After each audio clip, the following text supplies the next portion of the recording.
Most people don't realize how much their personal information is being bought and sold every day. Data brokers are making billions, pulling details about you from public records and the internet, and then packaging and selling it, usually without your consent. That's how your information lands in the hands of scammers, spammers, even stalkers. It's why you get endless robocalls and why ads seem to follow you everywhere. That's where Aura comes in. Aura actively removes your data from broker sites and keeps it off. They also instantly alert you if your information shows up in a breach or on the dark web. But Aura goes beyond data protection. With one app, you get a VPN, antivirus, password manager, spam call protection, dark web monitoring, and even up to $5 million in identity theft insurance. All backed by 24/7 US-based fraud support. Other companies might sell just credit monitoring or just a VPN. Aura gives you all of it, together, at the same price competitors charge for just one service. Start your free trial today at aura.com/remove. Protect yourself now at aura.com/remove. It's in our blood, it's in our bones, orange and brown, yeah, we ride for our own like a dog pack running. We ain't alone, game day comes, get ready for the show. It's our call, it's our bark, it's our song. We stand tall, yeah, we've been here all along. Through it all, the dog pound standing strong. We all dogs, yeah, we all dogs. Welcome to the Dogs Podcast with your hosts, Blake Reniker, Justin Charles, Kenny Mack, and Josh Hall.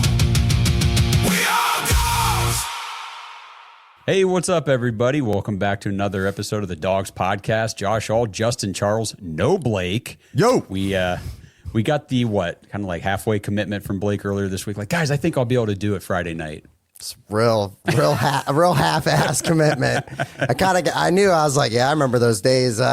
That's just, you're just going to do what you got to do to survive with a new child.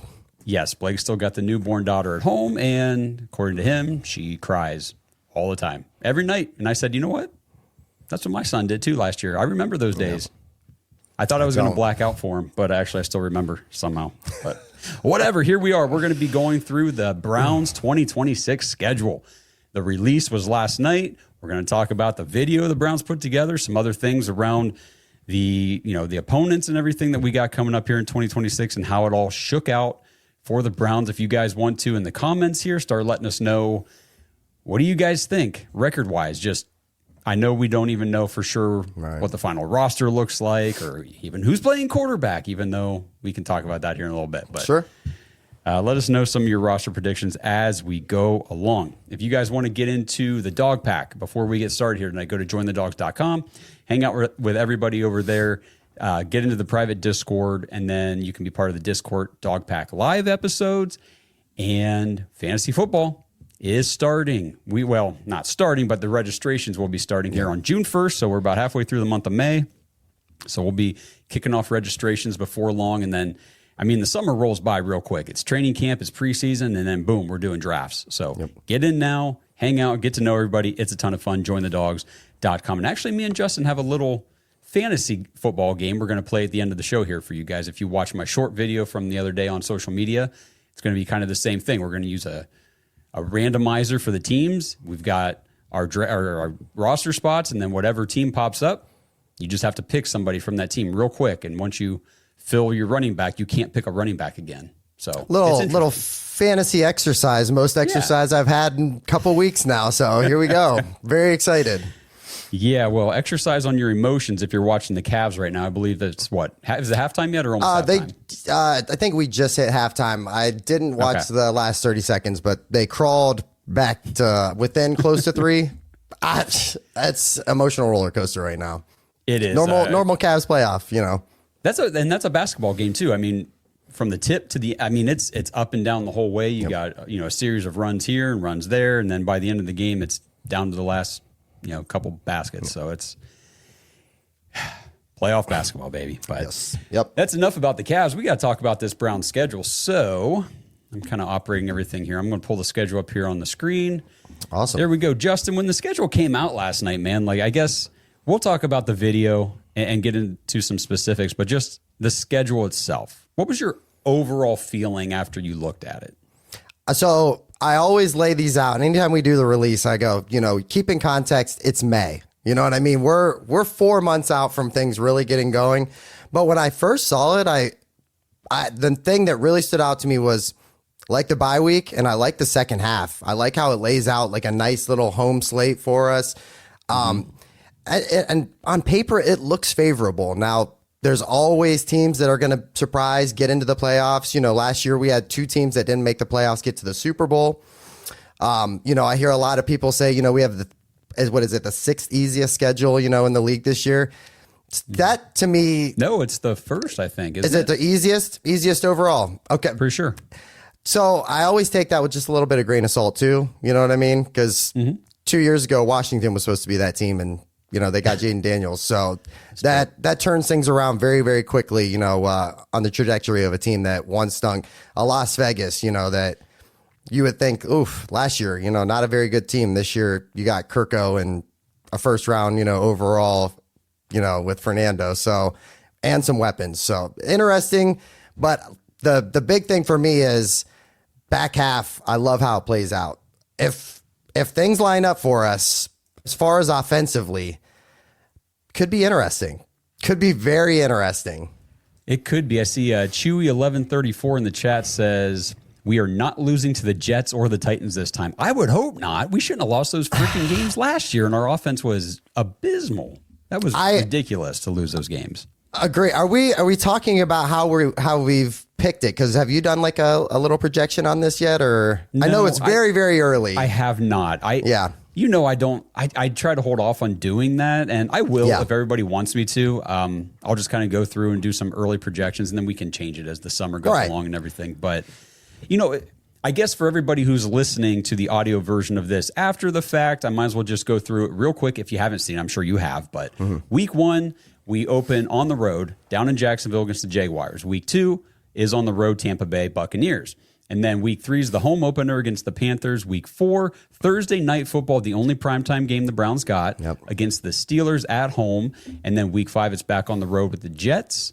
Week 6, back home against the Ravens. And then a 3-game road trip.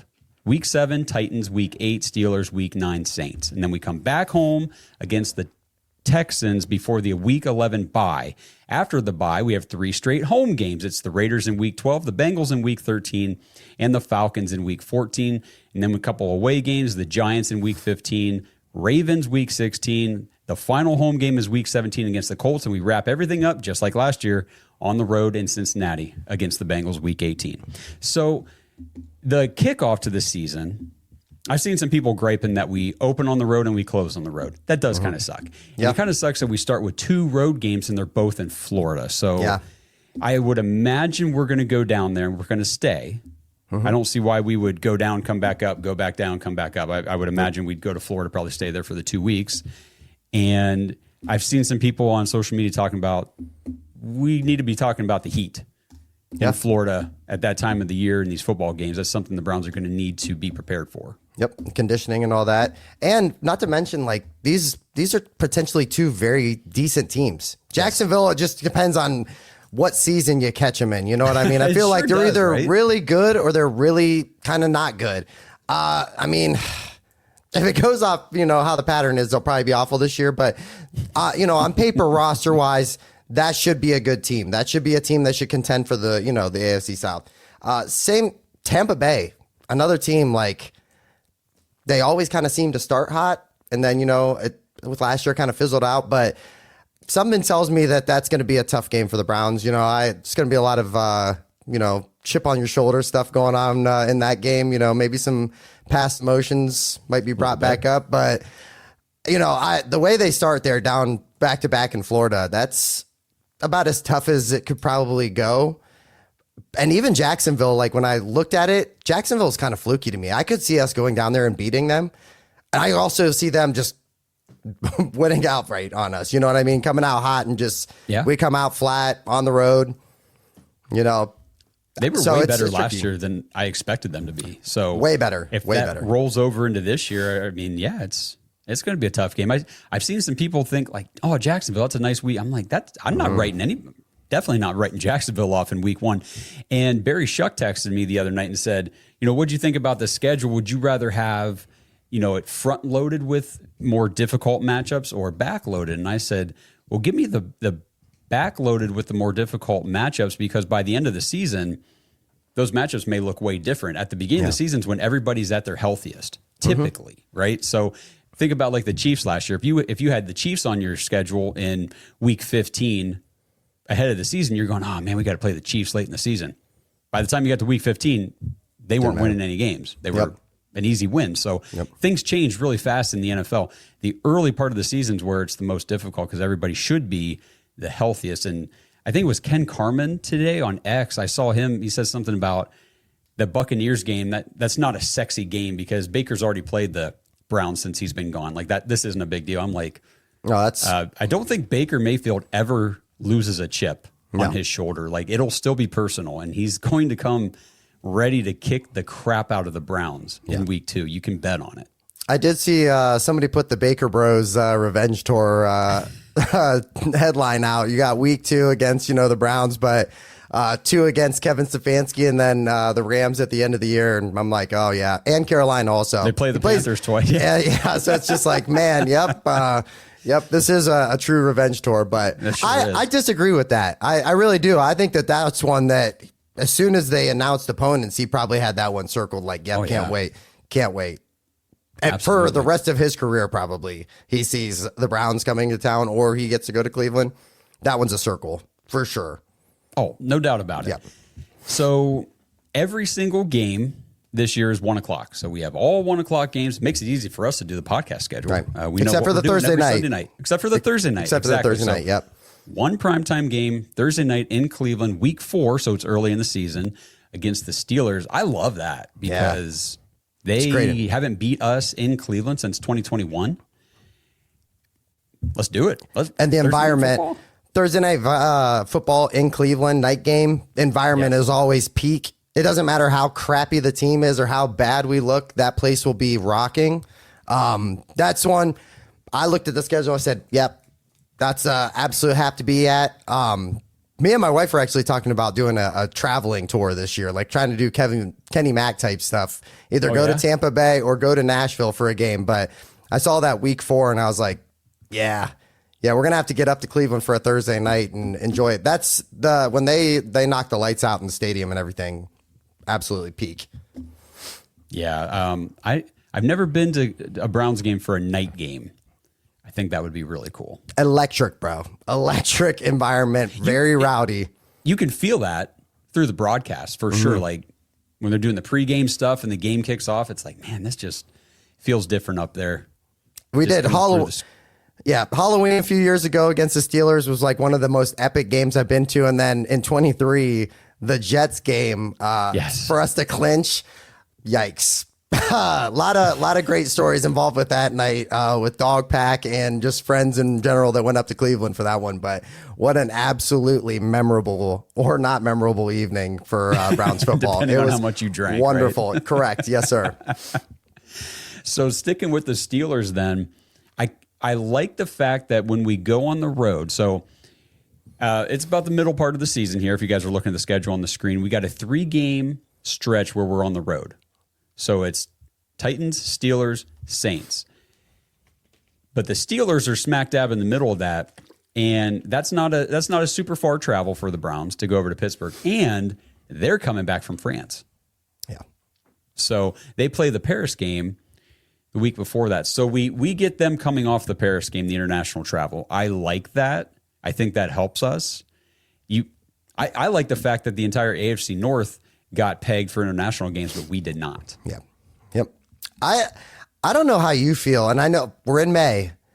Pittsburgh's giving me a weird vibe this year. They seem, I was just talking with a couple of guys, even Brad Moneymaker, and I just said, man, they're not Pittsburgh-like, at least for a couple seasons now. And, it's always been for the last 3 or 4, hey, we're trying to figure out who's the quarterback now, whether it's Mason Rudolph or, Duck Hodges or Aaron Rodgers at peak 43 Kenny or Pickett. however old he is, Kenny Pickett. Yeah. But they're just, I just am not a big believer on them challenging anybody in the North, really. And I know we're not in a position to talk shit on any football team right now, as far as, what we've been going through the last couple of years, but just not a very Pittsburgh-like environment. You see rumors about, hey, they're ready to move on from TJ Watt. It almost feels like that window finally is going to close. And that's been like a 20-year window that we've endured of them just being at least consistently good. I think their head coach leaving last year, big part of that, huge part of that. Yeah, it's going to be interesting to see because same thing with the Ravens and the Browns. Yeah. You got 3 of the teams in the division with new coaching staffs. Like you said, Pittsburgh, the quarterback, they don't have no idea who their quarterback is. Aaron Rodgers was supposed to meet with them last weekend. And then he was in Pittsburgh, but didn't go to the facility or something. Aaron Rodgers stuff. It wouldn't be an offseason without it. It's just, he must have found a cave and did some, hallucinogenic stuff, or who knows? I don't know what they do. I don't know what Pittsburgh's, microdosing scene's like, but who knows? I'm sure it's great. Sure, it's dope. Man, it's wild stuff. But you're right. And honestly, it's not really, I wouldn't call it talking crap about the Steelers. It's just, it's not like them. Calling it like it is. I mean, we can't sit here and say they're a powerhouse right now because they're not. And you're right. It's not like them. Let's see what else on this schedule here. Oh, well, then we get I love that we get 4 weeks in a row at home. Yeah. Really 5 because right in there's the bye week. So that is a stretch of the season where as long as things are clicking, we need to win some games there. Mm-hmm. Texans bye week, Raiders right out of the bye.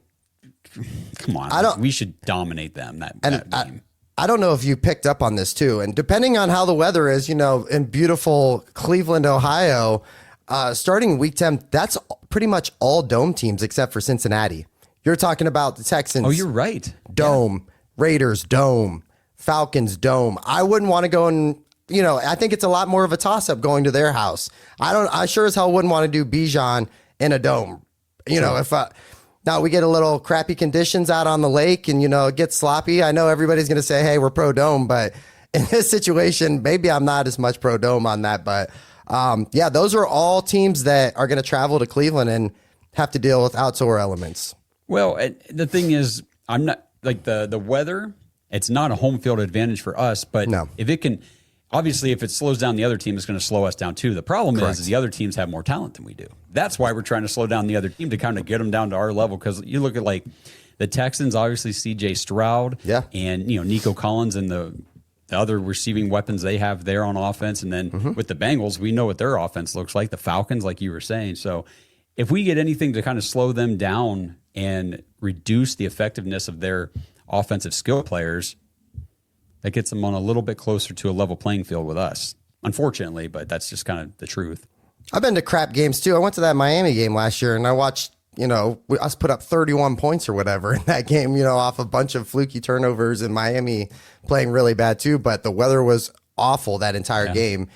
To me, that stood out big time when I saw that. I said, all these home teams were home games for us and teams are traveling in, maybe not used to 100% what we're dealing with. Cincinnati, it is what it is. It's a 4-hour drive. The weather still stinks. Right. Yeah. So I don't know. I mean, we got to make the trip over to New Jersey twice, play the Jets and the Giants. I'm just trying to think if there's anything else on here I really want to pull out, but overall the schedule's not, I don't hate it. I don't hate it at all. I think the fact that it's the easiest strength of schedule based on last year's win percentages for all the opponents, which I said this the other day, but I might as well say it again. Like that matters to a point, but with the NFL, there's so much turnover and parity every single season that yes, your strength of schedule is based on what your opponent's records were last year, but those aren't the same teams you're going to face this year. I agree. So take it with a grain of salt. Everyone, we have the easiest schedule. We should win this many games. We have the easiest schedule based on last year. The teams this year are going to be different that we're facing, but just like we are. I mean, think about the Browns. People might say, the Browns, that's a cakewalk. Well, you're basing that off of last year's team. We are much improved on paper, at least this year. So maybe we're not the pushover. I hope we're not that people might think we are. That's fair. It's 100% fair. This episode is sponsored by Kalshi. All right, Browns fans, you know, we've all messed around with the sports books before, right? And let's be honest, you're always kind of playing against the house. But with Kalshi, it's different. You're not betting against some sports book. You're trading against other real world people. There's no house trying to beat you. Kalshi just runs the marketplace. So if you think the public is wrong, like everybody's overreacting to these smoke screens in the draft or sleeping on a prospect, you can literally take the other side of the market. And it's not just sports either. You can trade on other real world stuff, interest rates, inflation, even wild weather outcomes. It works like this: simple yes or no markets, your risk is capped up front, and your payout is locked in. So if you trust your takes and instincts, and I know you guys do, go check out Kalshi and see what markets are live right now. So head over to Kalshi.com/dogs, KALSHI.com/dogs, DAWGS. Deposit just $20, and Kalshi's going to match you. They're going to put $20 free into your account. That's a great deal to get started. So again, Kalshi.com/dogs, $20 match when you deposit $20 into your account. Hey, Browns fans, we just partnered with Fanatics to bring you guys the best Browns gear available. Head over to brownsmerch.com to check out everything in our storefront. I know you guys want that new Shedeur Sanders #2 jersey. We've got those in there. Rock the Depoy and the D-Roy jerseys with Myles Garrett and Carson Swessinger, along with the other studs from last year's draft. We've got a collection of Browns hats, T-shirts, and hoodies you can browse through too. Again, that's brownsmerch.com to check out our Browns gear powered by Fanatics. This podcast episode is brought to you by Progressive Insurance. Do you ever think about switching insurance companies to see if you could save some cash? Progressive makes it easy. Just drop in some details about yourself and see if you're eligible to save money when you bundle your home and auto policies. The process only takes minutes, and it could mean hundreds more in your pocket. Visit Progressive.com after this episode to see if you could save. Progressive Casualty Insurance Company and Affiliates. Potential savings will vary. Not available in all states. This episode is sponsored by Trollco. Browns fans, there's a phrase that has been used around the blue-collar world forever. Dirty hands, clean money. The idea that you show up, you put in the work, and you build your ideal life because of it. Sound familiar? That is Browns country. And Trollco is a clothing brand built around that very belief. Two guys who worked the oil patch looked around and could not find a single brand that represented people like them. So they started making workwear, tees, hoodies, and hats all by themselves. You know, gear for the person who works hard all week and still brings that same energy to the tailgate on Sundays. And I know I'm talking Cleveland in general, but Northeast Ohio is that blue-collar, work hard, earn what you have area. Whether it's you or somebody you know, a family member, your dad, your brother, uncle, whatever the case may be, you guys know what that dirty hands, clean money phrase truly means. So check out what they have to offer. Head to trollco.com/dogs. That's TROLLCO.com/dogs, DAWGS,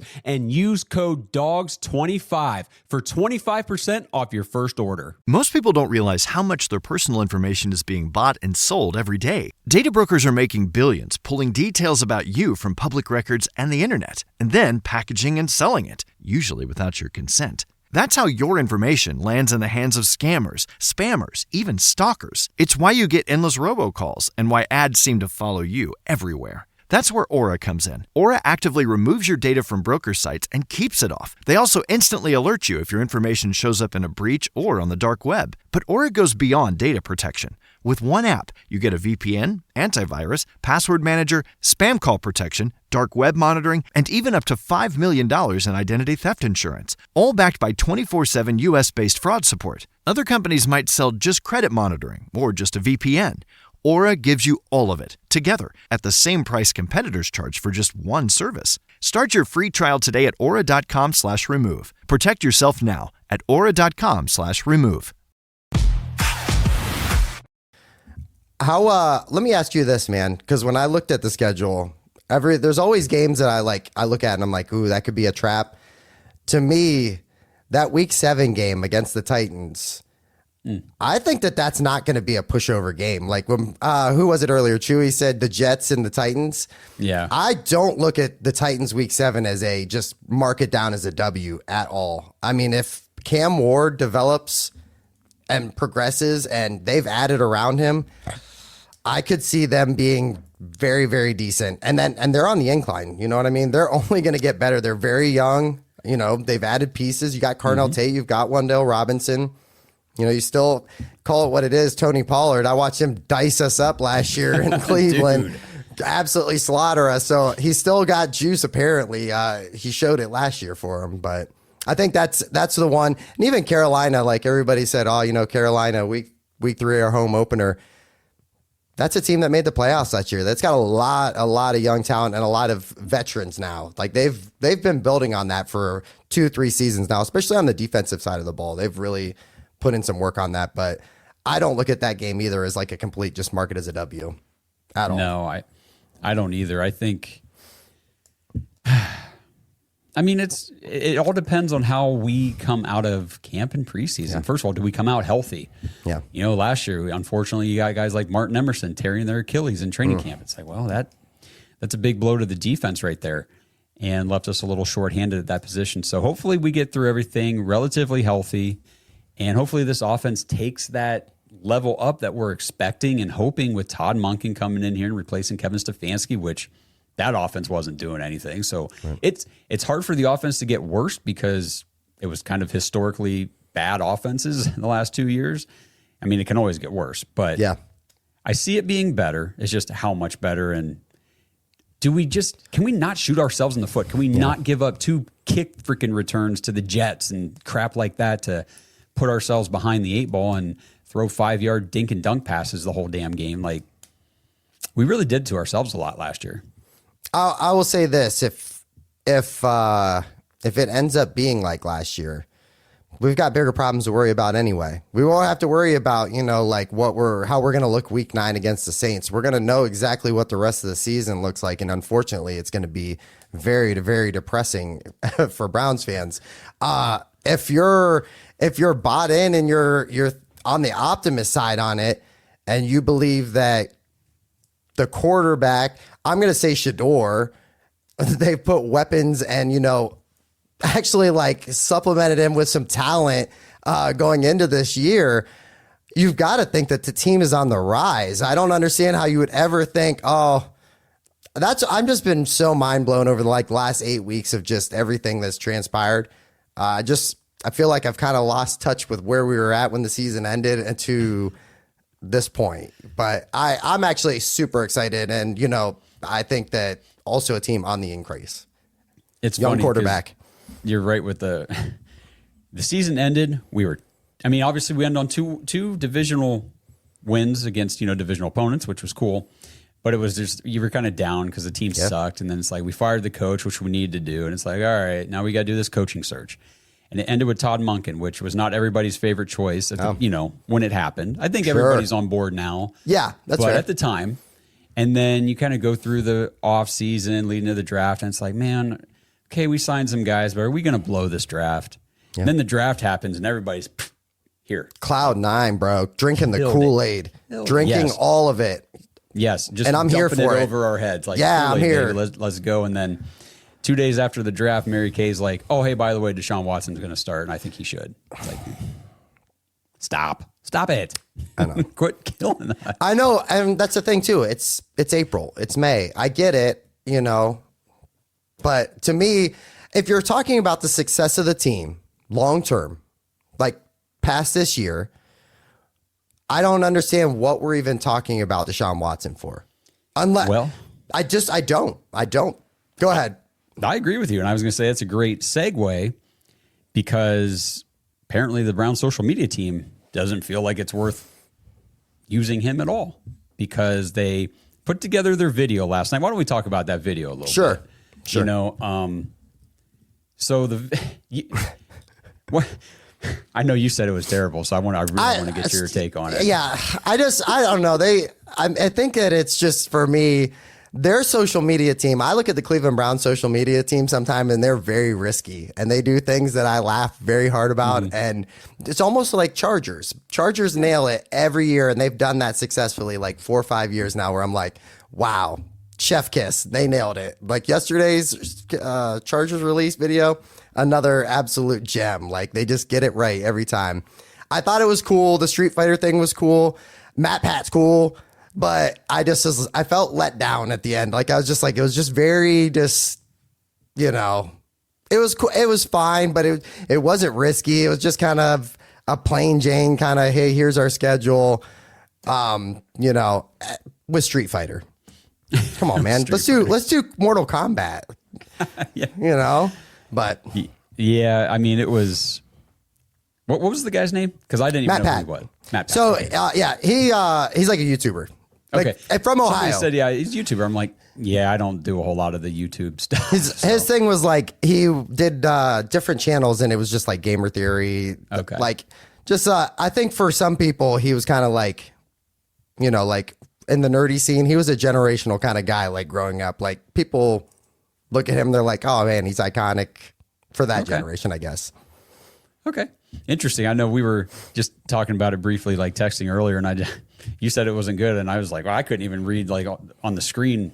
I'm like, who's this opponent this week? Because like the graphics were all, and I the retro video game thing was cool. Like I like that vibe, but it does definitely remind me how really bad the graphics used to be and how far we've come. When I'm like, who the hell are we playing this week? I can't read the screen. And don't get me wrong, like they threw in their little like the funny jokes and stuff. Like, you know, you got the Jets doing the, you know, bing bong and all that. So like there was things in there, but I just was like, it just was very just safe and just.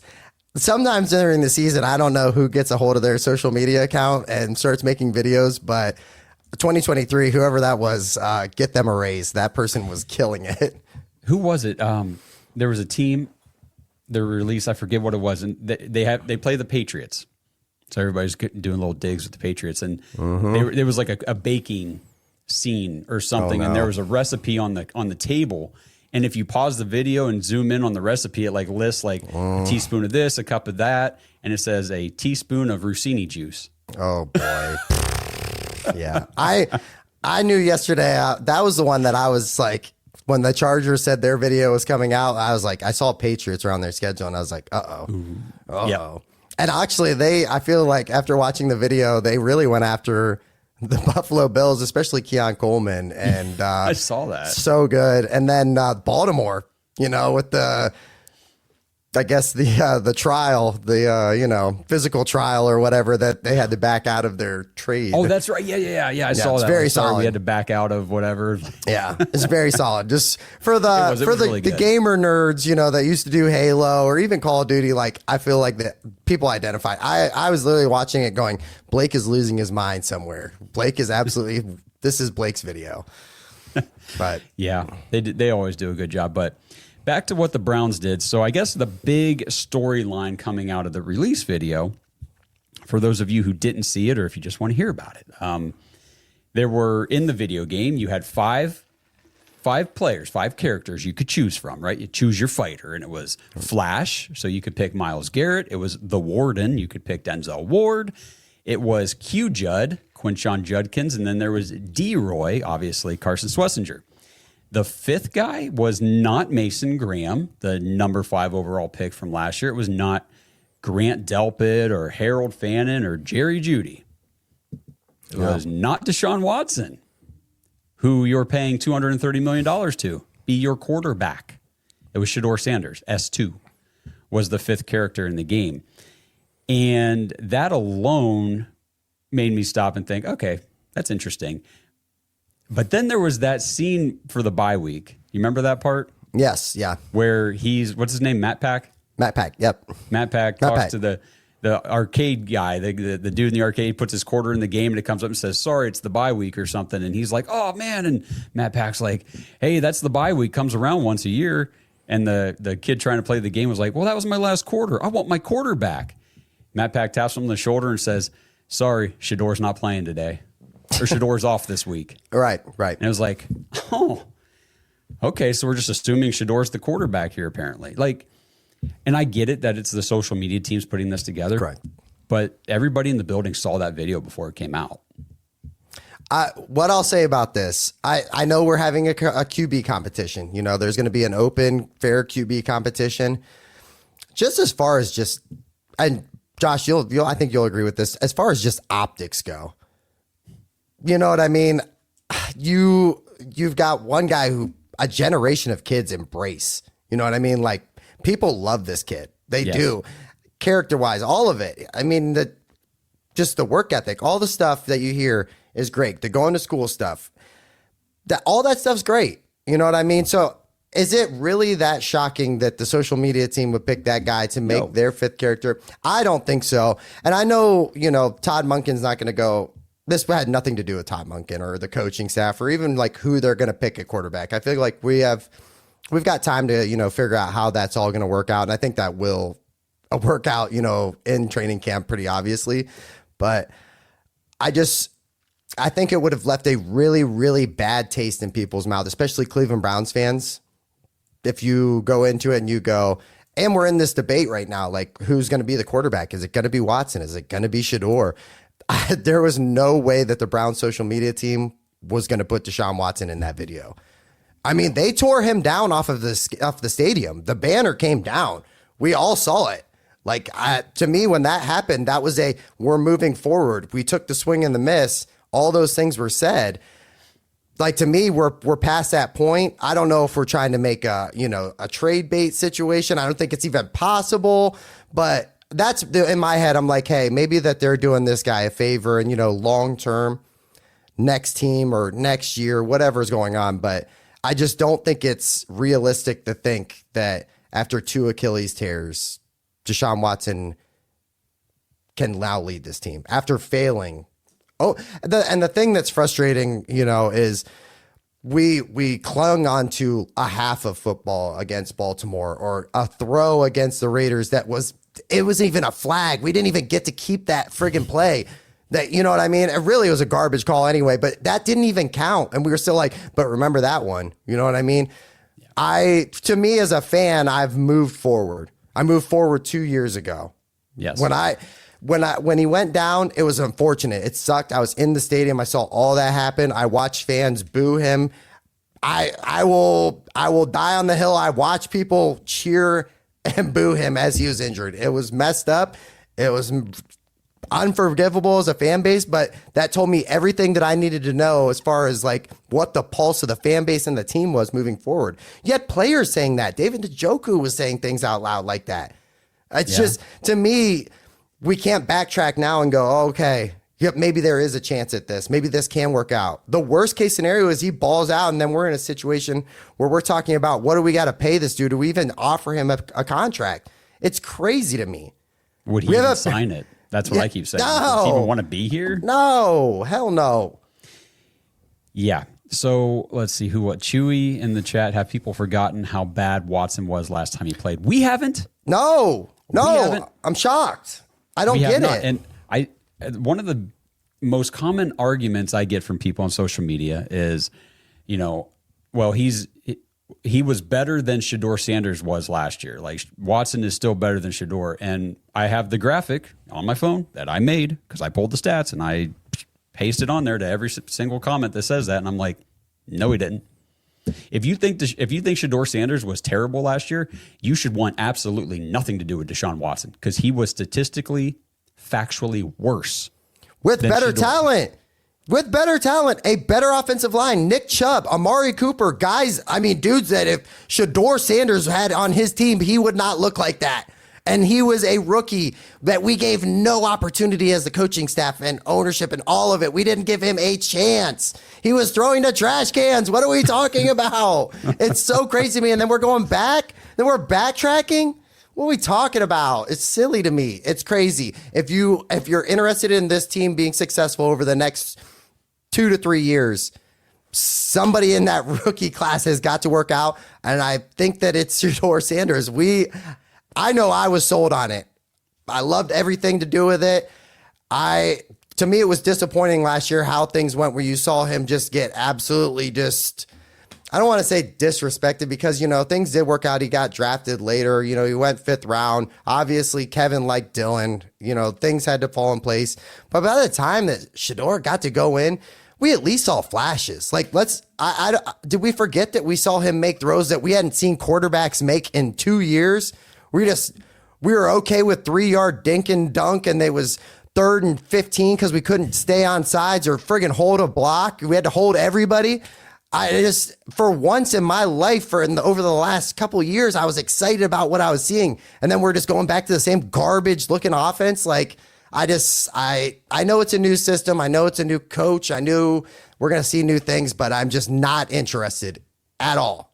At all. Hey, I say shout out Derek Brown here in the chat. D-Bro, what's up, man? Thanks for tuning into the live stream. Are we talking about Fantasy Pros D-Bro? He says no if they start, shit. he says if they start Deshaun Watson, they deserve what they get. Hey, man, we agree with you. Like you said, Justin, there's no going back. It's just so stupid. And to think that Shedeur, his stats were better last year in 7 games than Watson's were, like you said, 7 games of 2024 with a better offense, better players around him, better weapons. And not to mention, it was like, his 6th season in the NFL? He was a 6-year, 7th-year veteran, 3-time Pro Bowler, got paid $230 freaking million. We traded 3 first-round picks to get this guy, and Shedeur was better. The crazy thing to me is I tell people this all the time. I've never seen a regression like that before. I've never seen him. I remember telling people, holy crap, this is the best quarterback that we've ever had in my entire life, especially since they came back in 99. I can't tell you how over the moon I was about getting Deshaun Watson on our team. I remember just being absolutely like, holy crap, wheels up. This is going to be a dynasty I remember thinking for 10 years, we had a shot at being in it every year. And I mean, you see how that works out. And I think that's why as a fan base, it's tough to even hear that. We're accepting that we're just going to go back to that again. When we would watch the all 22 and there'd be receivers everywhere open, we were like, is it the offense? Is it what's going on? Everybody's open, but we're just running into sacks, or we're just running out of bounds, or we're just throwing it in the dirt. Like, I don't know. Week 1. Dallas Cowboys, yes, 2024. We're there. We're at the stadium. We're watching the game, and we're watching Amari Cooper, Jerry Judy, David Njoku. Head rolling. Open. We're like, oh, yeah. throw it. What are you looking at? And he's getting sacked, and he's running away and throwing the ball mile over guys' heads out of bounds. It's like, what's happening here? I remember looking at you and being like, Micah isn't even close to him. What are we nervous about? Is it still rust? That's where I was just like, God damn it. Rust, what are we doing? Like, yep. Debro says Watson, a ton of it was off script and broken plays. I'm guessing he means from the Houston days. But he says Sanders over him, 10 out of 10. Dude. Agreed, bro. Thank you. And hey, shout out you. I watched you a lot of my life, man. You're pretty sweet on the fantasy life. So that's a cool moment there. Very cool moment. I listen to Debro every chance I get because I really respect his breakdowns on these rookies and his prospects every year and all that stuff. So that's where I get a lot of my information and insight on these players. So that's awesome. Really cool to have him here watching the show with us. But I'm glad he's seeing it the way we're seeing it, because sometimes on social media, especially Brown's Twitter right now, like there are people that, if you remember, Justin, we got brutally attacked online for supporting Deshaun Watson. Anything positive we posted about him back when he got here, 22, 23, 24. Yeah. It was rough, man. Like just being like, hey, that's our quarterback. I mean, we need to just have faith and hope that it works out. And now we're getting brutally attacked online for not? Yeah. For what? And that's just, I think it speaks to how strongly certain people just hate Shedeur for whatever reason. And I don't get it. I saw so many moments from that kid last year. Like you said, 5th round rookie, very minimal preparation, no attention or anything like paid to him throughout the course of the the preseason, all that stuff. He came in and shone. Do you remember the preseason game against Carolina? Immediately was like, there was 2 or 3 throws right out the bat where we were like, oh my God, there it is. Holy crap. And I'm going to throw, this is a crazy name. I remember watching a guy throw and being like, holy crap, that was an NFL throw. That guy was Joe Burrow a long time ago. I remember watching those first couple throws from Shedeur, and I know it's not a fair comp, but I remember thinking like, that's a nice NFL throw. Holy crap. Nice anticipation, nice touch, location, accuracy. Excellent. Dude, the accuracy. And then it just, by the time that he got the opportunity to finally come in, and then we had bonehead decisions. The Tennessee game is one of the most fun games that we got to watch from him all season, and we're going for 2 when we don't have to. And then we're pulling him out of the game to run Quinshawn Wildcat reverse. Like, to this day, none of that makes any sense what we were trying to do. So part of me is just excited to kind of just move forward from the Kevin Stefanski kind of days, or you know what I mean? Because like I'm just like, what's a fresh look like with this team? Like, because I wasn't a fan of the Monken hiring at all. I will be on record when they did that. I was like, oh man. And then I got to hear that guy talk a little bit. He bought me in, man. It didn't take long. Couple weeks, and I was like, yeah, I think I'm kind of bought in with what this guy's talking about. He might be right up our alley. You know what I mean? Mm-hmm. And he has been. He's been just straight up. It is what it is. You know, if it's a dumb question, he tells you it's a dumb question. If it's, you know, something that's none of your business, he tells you what it is, you know, and it's a refreshing approach. You know, it's not the coach speak that we've been used to. So I'm just kind of looking for, and I'm hoping that it brings new opportunities for a lot of these younger guys. This episode is sponsored by Butcher Box for Pets. Browns fans, Butcher Box for Pets has a deal you cannot pass up for your four-legged family members. Right now, you get 50% off your first subscription order of the premium slow-cooked nutrition dog food or the premium fresh dog food. Just go to butcherboxforpets.com/dogs, DAWGS, and use promo code DOGS when you check out. It can get confusing because we're the dogs, we love our fellow dogs, our Dog Pack members, and the Dog Pound faithful. But let's not kid ourselves. The most important dogs in our lives are, well, our dogs. And they're not just pets, like I said, they're part of the family. So the question is, what are you actually feeding them? At Butcher Box, they believe in real ingredients. Their pet foods have been developed and certified by vet nutritionists to contain zero artificial flavors or preservatives. I know our house wouldn't be the same without Odie, our 100-pound golden retriever who thinks he's a 10-pound lap dog. Absolute dumbest dog in the world, but we love him like crazy. And it gives us peace of mind knowing that we're giving him quality food instead of those factory processed blocks from the store. And speaking of the store, no need to add dog food to your shopping list ever again. Butcher Box delivers their high-quality food right to your door. Just choose the delivery schedule that you need for your dog, and you can change, modify, pause, or cancel your plan at any time. So try it out today. Your dog will love you for upgrading their meal times. ButcherBoxForPets.com/dogs and use promo code DOGS, DAWGS, to get 50% off. That's right, half off your first subscription order of the premium slow-cooked nutrition fresh dog food or the premium fresh dog food. Minimum purchase of just $34. 50% discount applies to subscription orders only. One use per customer, and you can cancel at any time. ButcherBoxForPets.com/dogs. Oh, absolutely. And Debro keeps leaving comments in here. I'm pulling these out because I think it's really important to point out that it's not just Browns fans and people inside of this little niche fan base here that think these things. This is an outside, more of a national perspective, and he's telling us right here in the chat, Stefanski did nothing to help Shedeur Sanders. The longer we get into Stefanski as a head coach, he's building a good case that he is overrated at this point. That's how we felt. You know, the last few years, it's like this offense was supposed to be, he's supposed to be like an offensive guru. And that never transpired. We were never really like a top 10 offense. Maybe we were top 15, 16 here and there in a couple of categories, and then the last 3 seasons have been okay. I bet. Like there's nothing special here. And I felt like we kind of justified it too because we were getting a lot out of guys that we weren't expecting to get really anything out of. We were seeing Jacoby Brissett kind of playing nice, you know, and we're seeing, you know, PJ Walker coming in spot wins, you know, and obviously the defense was huge and Flacco and, you know, guys like that. But there was moments where we were like, okay, you know, like, hey, even Baker, you know, there was up and down, but we saw moments where we're like, hey, we're getting a lot out of it. But then, like you said, it's, you know, and I think the message just got old. I think the message in the locker room got super old. You had your star players basically just rolling over on the coaching staff. Like, it is what it is. Yeah, absolutely. And, you know, people here I see your guys' comments in the chat, and you're absolutely right. I agree with everybody who said, do we not think that Shedeur Sanders could improve from year 1 to year 2? Don't guys typically get better? Yeah. You know, after being a rookie, getting some experience, and then moving into year 2 with more preparation, understanding, development, all that kind of stuff? Absolutely they do.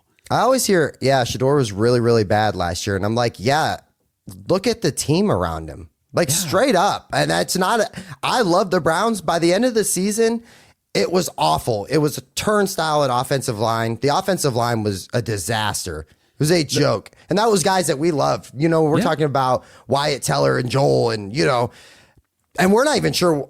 To me, I have serious concerns even rolling into this year about chemistry and how this is all going to work together. And, you know, I love Fano, but like, we're not sure. We're really not sure about anything that we're getting heading into this year. but it was bad. We were literally counting on Isaiah Bond, who came in past training camp, had no, past installations and stuff like that. It was just so dysfunctional all year, and we're not expecting it to improve at all. And everything else, it feels like we put weapons around him. We put two serious, great weapons. Like, oh my gosh, two circle guys where we go, hey, if you came away from the draft with KC or Denzel Boston on your team, you're going, that's a win. That's a win for my organization. We got both of those guys. That's unreal. I still can't believe we got both of those dudes. Yeah, and you're throwing it back, Quinshon Judkins, a more improved, hopefully a more aggressive line where we can actually, win at the line. I can't tell you how many times I just watch our running backs get stuffed at the line. I'd be to this day, I worry. I'm like, man, I know Jerome Ford was pretty bad, but I'm like, was it the line? Was it? I questioned his vision and stuff like that. But you know what I mean? We'll see. He's going to Washington. We'll see how it works. I can tell you how bad it was though for our guys last year, because the stat was Quinshon Judkins 1.4 yards before contact per attempt. That was the lowest in the entire league. Actually, second lowest. The only guy who had a lower yards before contact per attempt was Dylan Sampson. Oh, okay. That sucks. Both of the Browns running backs are getting smashed immediately upon getting the ball handed to them last year. So it really, like I said earlier, I know I hate to say it can never get worse. It shouldn't get any worse. It's hard to get worse than what it was last year. And I know this kind of turned into the Shedeur Sanders stretch here of the show. I don't think we were. No, I mean, I'm doing it too. It's just, that's the topic right now. But if you think about the game that he first came into, the Ravens, and he looked terrible. He was getting beat up. He wasn't ready, obviously, and that's not his fault. And he was getting sacked and throwing interceptions. We were a nice end zone pass away from tying that game. Yep. And who was he throwing that pass to?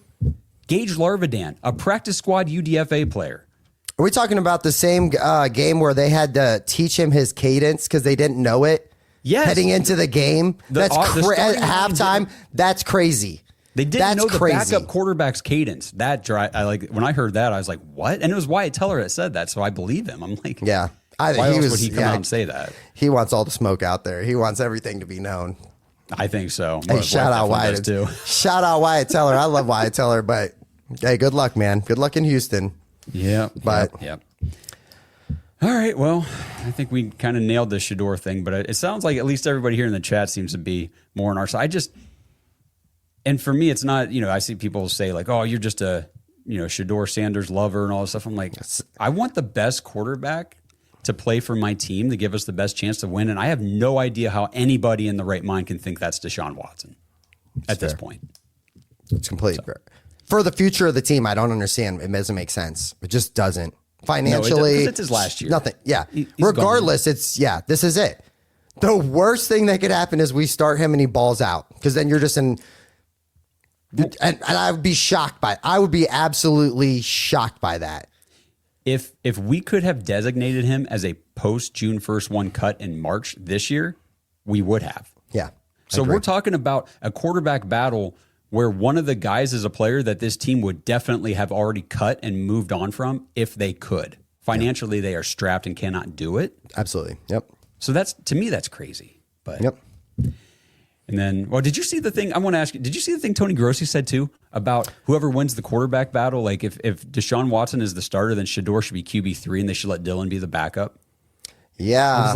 I didn't see that, but I also saw Tony Grossi said Kevin Stefanski's really going to have a chip on his shoulder this year. And I'm like, oh, you mean like getting fired doesn't make you, so you weren't just going to give your best performance anyway? Like as far as a coach, now you're really like engaged and ready to go because you got fired.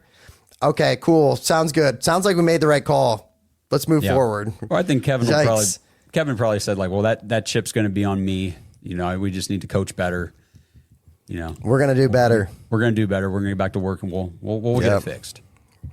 We're going to never got her fixed there, Kevin. All right, we got a couple voicemails to play. First one.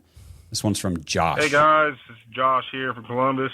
And you said something today on the show. Love the show. Listen to it every week.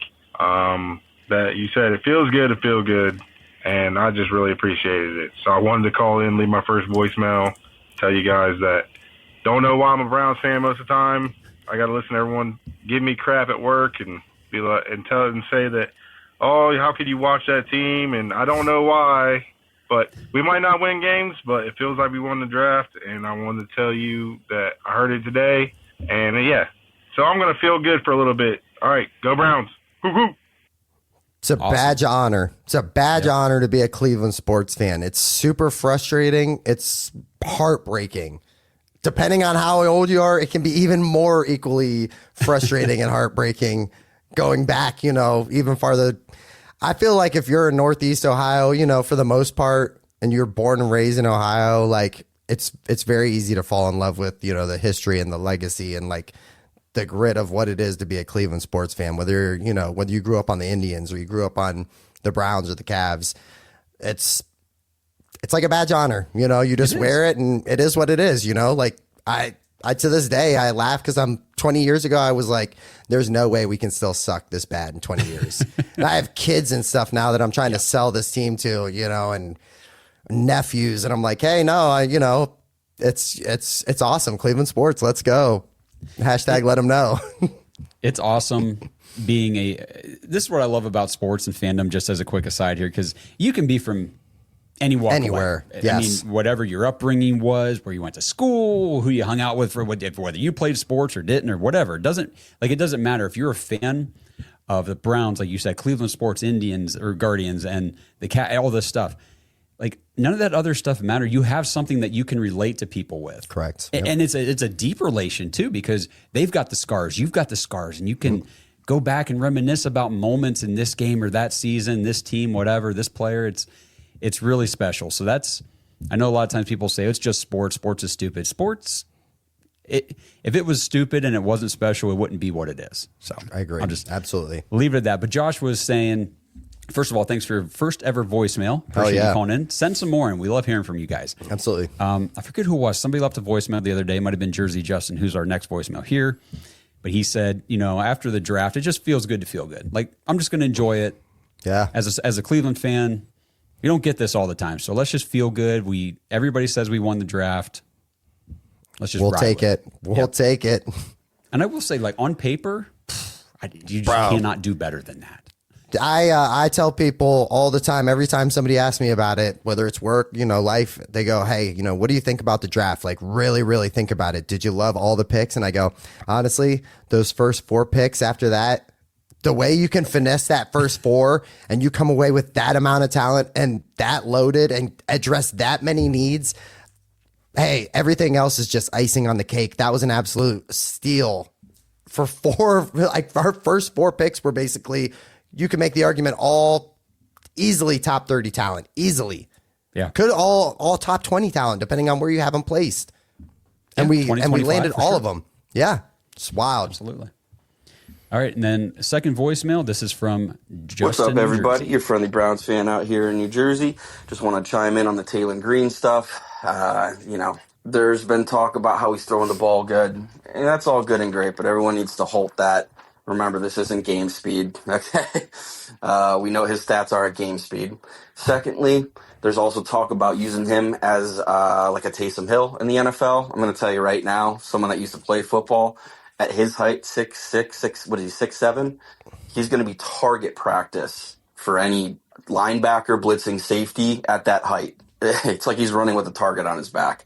There will be so many hits for losses in the backfield if we try to do that, so you can't do that. So I'm honestly just curious about where their plan is to really use him. I know, Josh, you talked about wide receiver. I'm starting to think that has to be it, because I'm also not pulling Shedeur off to put him in red zone or goal line, because part of the reason I think Shedeur is so good is he knows how to get in that end zone when we get into that hard part of the field, right, which a lot of quarterbacks struggle with. Part of the reason I think he is going to be an NFL quarterback at the starting position and for us. So I just wanted to put that out there. Like, at his height, you're not going to be able to run him, okay? And I wouldn't pull Shedeur out in any way, shape, or form, so I really don't know where they're planning on using him. Anyway, go Browns. Ooh.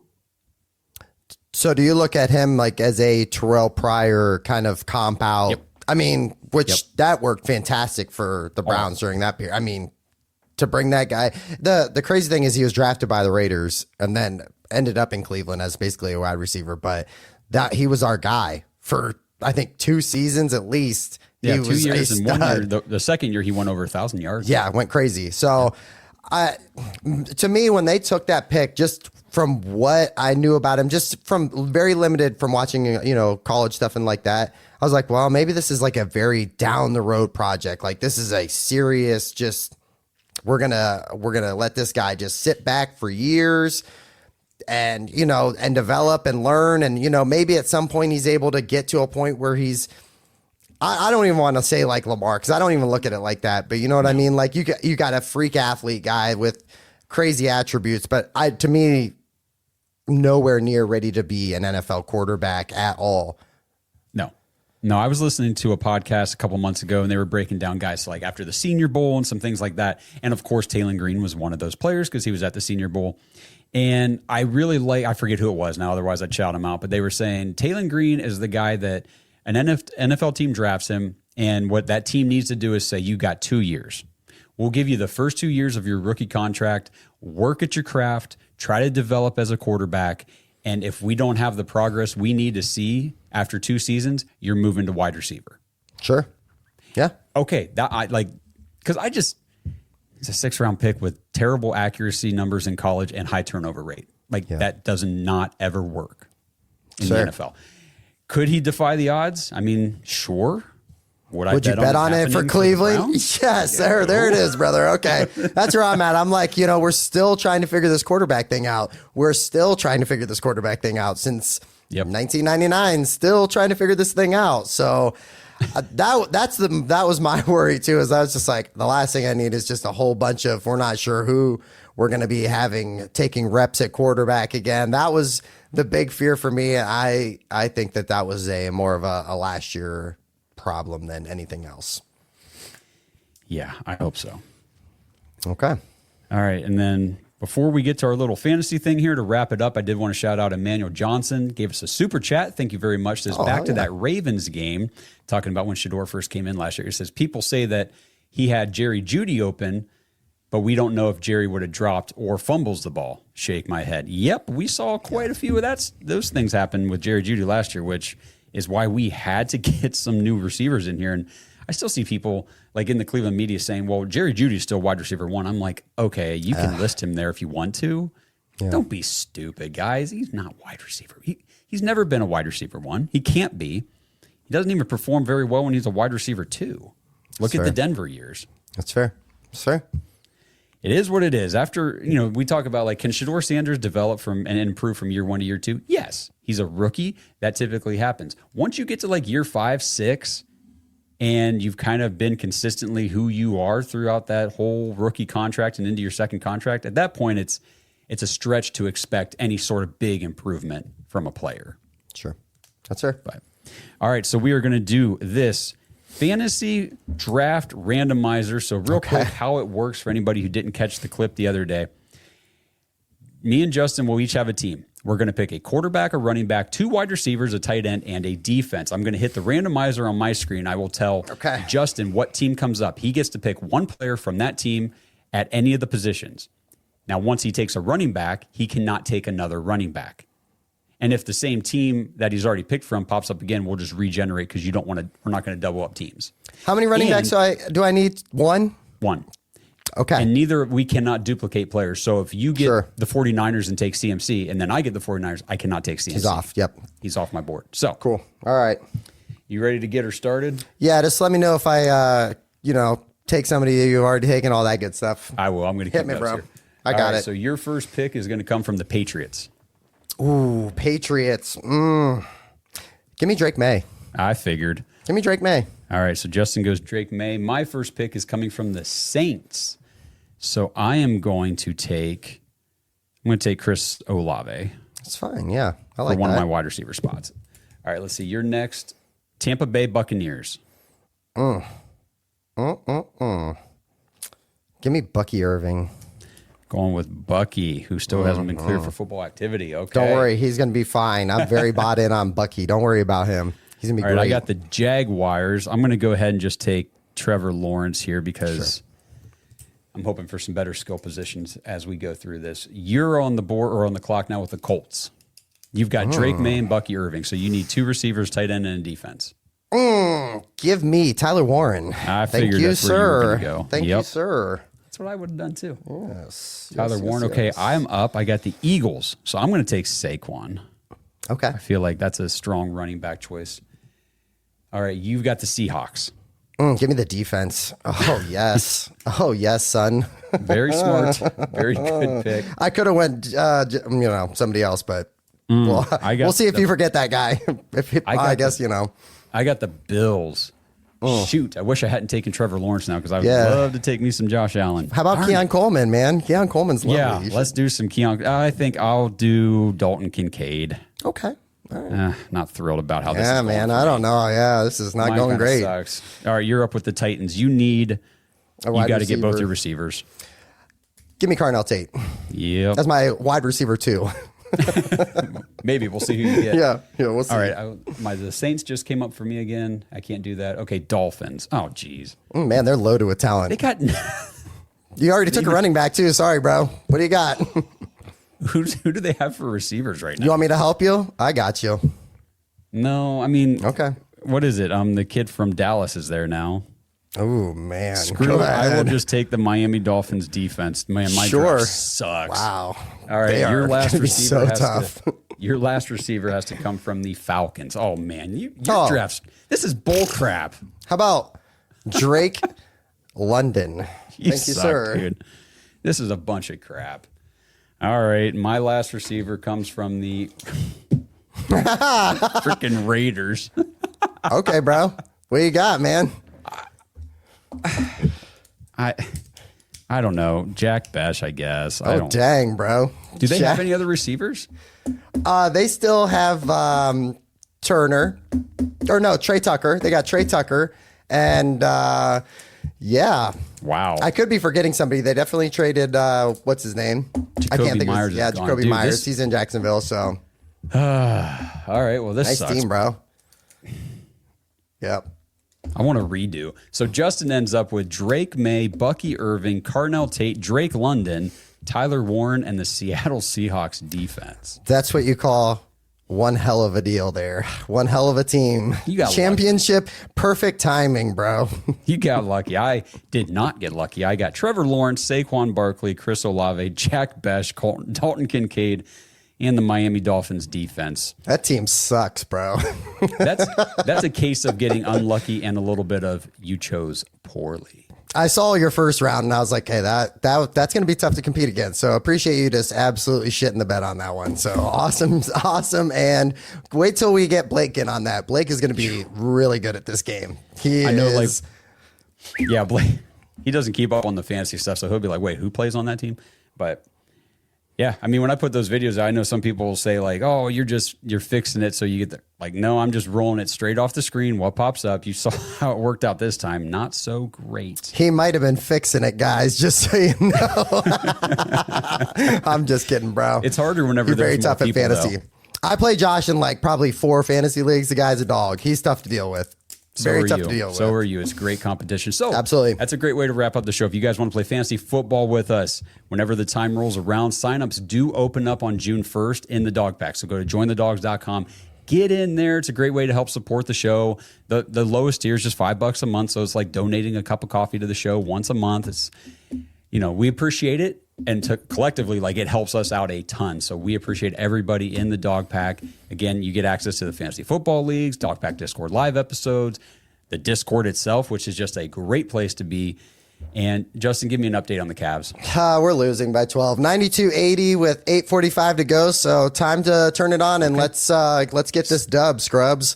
So I think it's Sunday at either 5 or 7. Game 7. God, we're not talking about that yet. We got to finish Game 6. We might not even need that yet. We'll see. Hashtag let them know. Let them know. Rise up. Thanks for tuning in to another episode, guys. Appreciate you. We'll talk to you guys next week in the next episodes. Let's go Browns. Justin Barkham out of here. Love you guys.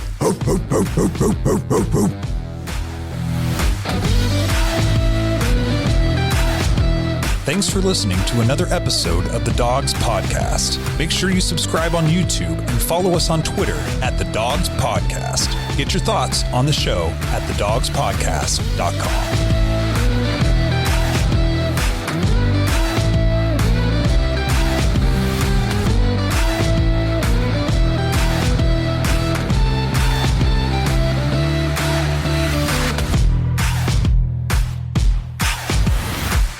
This episode is sponsored by ISSA. Browns fans, if you're into health and fitness, have you ever wondered how you could maybe turn those hobbies and your passion into an actual career?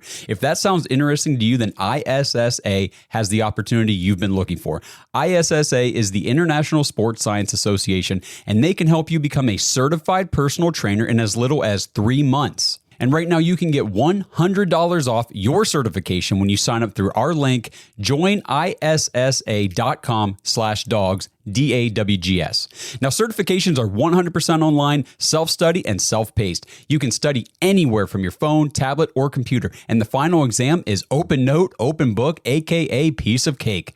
Except you fitness nuts probably don't eat a ton of cake, so let's just call it a piece of delicious protein bar. And ISSA has the #1 job guarantee in the industry. If you get certified and sign up to be a certified trainer with ISSA, you have a job guarantee or your money back. ISSA has over 10,000 gym partners that have over 73,000 open jobs for trainers right now. And you don't need a 4-year degree or a 2-year degree. You just need your certification to qualify for these jobs. So what are you waiting for? With certification this simple, there's no excuse not to pursue your passion and become a certified personal trainer today. Get $100 off your certification at joinissa.com/dogs. You've wanted to make a change long enough. Now it's time to do something about it. That's joinissa.com/dogs for $100 off your personal trainer certification.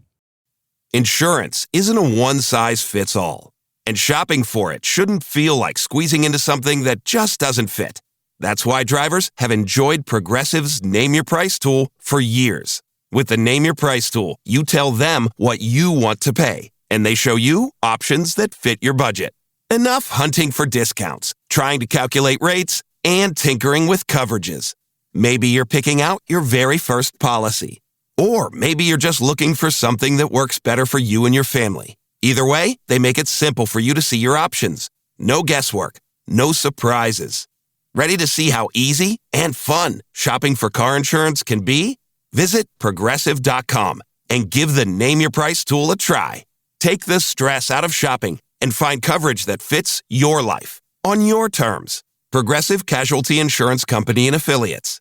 Price and coverage match limited by state law.